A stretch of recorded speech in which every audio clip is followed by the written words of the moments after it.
Hello students, let's proceed the studies of our subject business organization and our next topic is debt financing.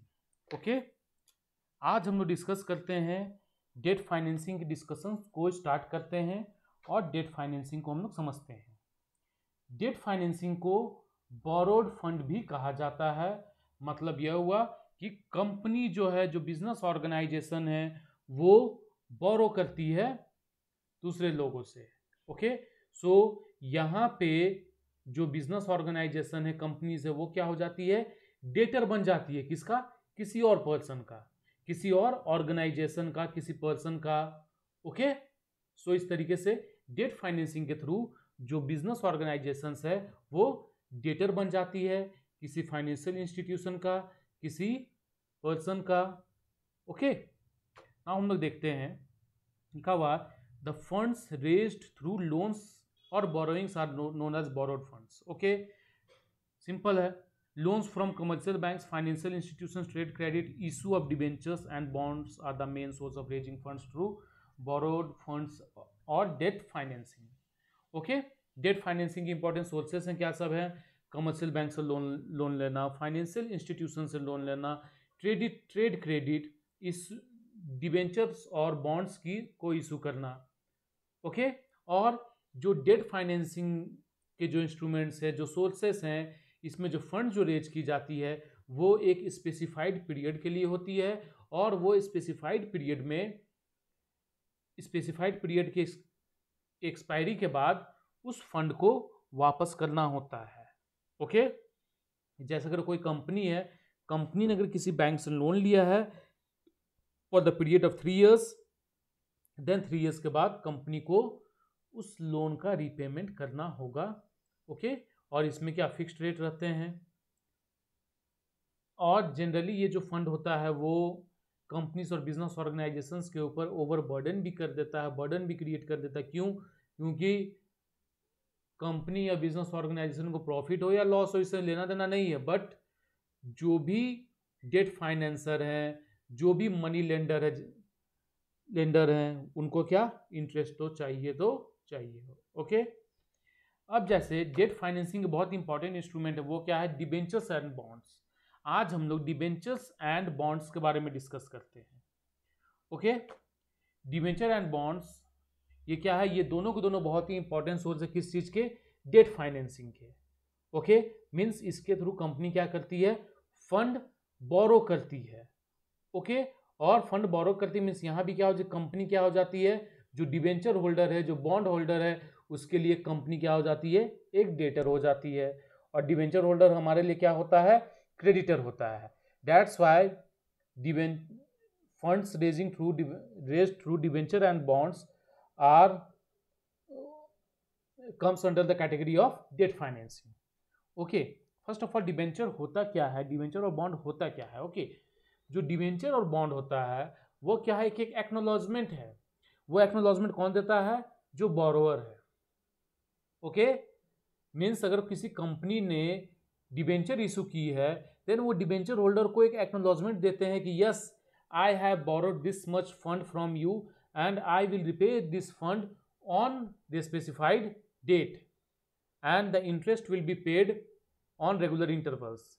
Okay, generally half yearly और annually debentures पे interest का payment होता है।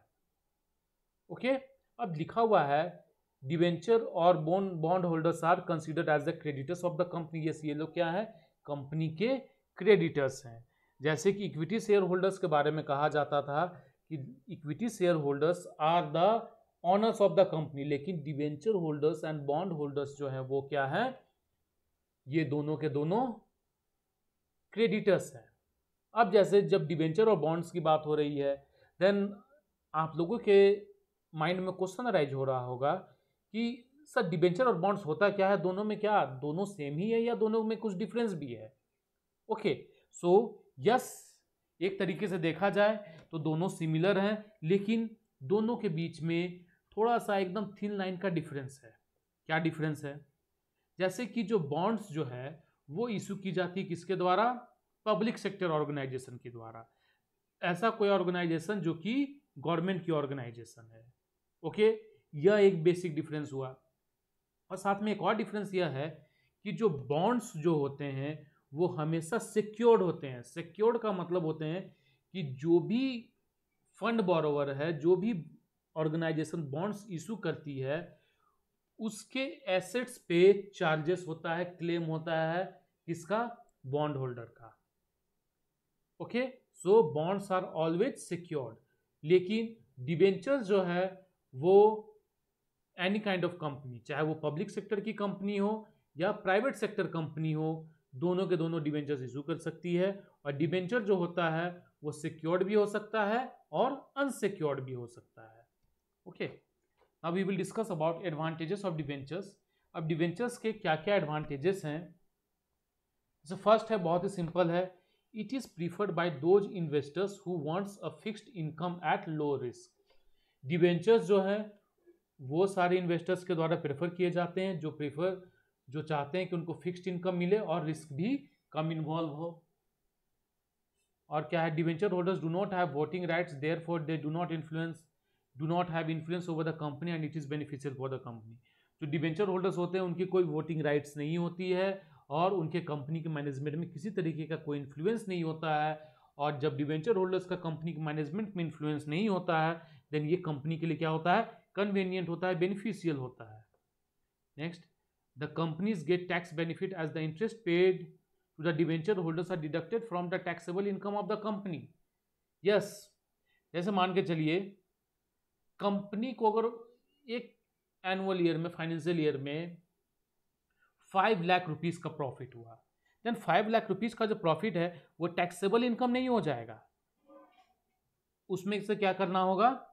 ये taxable income नहीं, उसमें से जो डिबेंचर होल्डर्स को जो इंटरेस्ट पे करना वो क्या हो जाएगा? डिडक्ट हो जाएगा।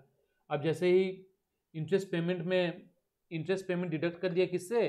कंपनी के टैक्सेबल प्रॉफिट से, देन क्या हो सकता है? मान के चलिए जब कंपनी का इनकम 5 लाख रुपीस था तो कंपनी को 10% लगता tax, income tax, corporate tax है ना। कॉर्पोरेट टैक्स कितना लगता? 10% लगता। लेकिन जैसे ही मान के चलिए डिबेंचर होल्डर्स को उन्होंने क्या किया? 1 लाख रुपीस का इंटरेस्ट पे कर दिया, तो अब क्या हो गया? टैक्सेबल इनकम 4 लाख हो गया। तो 4 लाख में मे बी ऐसा हो सकता है कि 4 लाख रुपीस का इनकम टैक्स स्लैब कितना का है? फॉर एग्जाम्पल यहाँ पे 7.5% कॉर्पोरेट टैक्स लगेगा। सो इस तरीके से कंपनीज को डिबेंचर्स के थ्रू टैक्स बेनिफिट्स भी मिलती है। Next, it is suitable for well established companies and companies which has stable earning. Okay, ये किसके लिए सुइटेबल है? जो कि वेल एस्टैब्लिश्ड कंपनी, उनके लिए ये सुइटेबल है। और ऐसी कंपनीज जिनका की स्टेबल रिटर्न है, अर्निंग है। अब नेक्स्ट, लिमिटेशंस ऑफ डिबेंचर्स, क्या क्या इसके लिमिटेशंस हैं? Okay, it is suitable for only those company which have stable inflow of revenues and which are well established.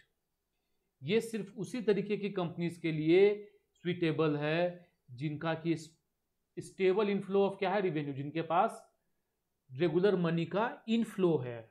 Okay, means regularly उनके गुड्स एंड सर्विसेज का अच्छे तरीके से सेल हो रहा है और वो ऑर्गेनाइजेशन अच्छे से स्टैब्लिश हो चुकी है। और next one is they impose burden on the companies as the companies have to pay interest at the specified rate at a fixed time. ये एक क्या हो गया? जो डिबेंचर्स है वो क्या? बर्डन है कंपनी पे।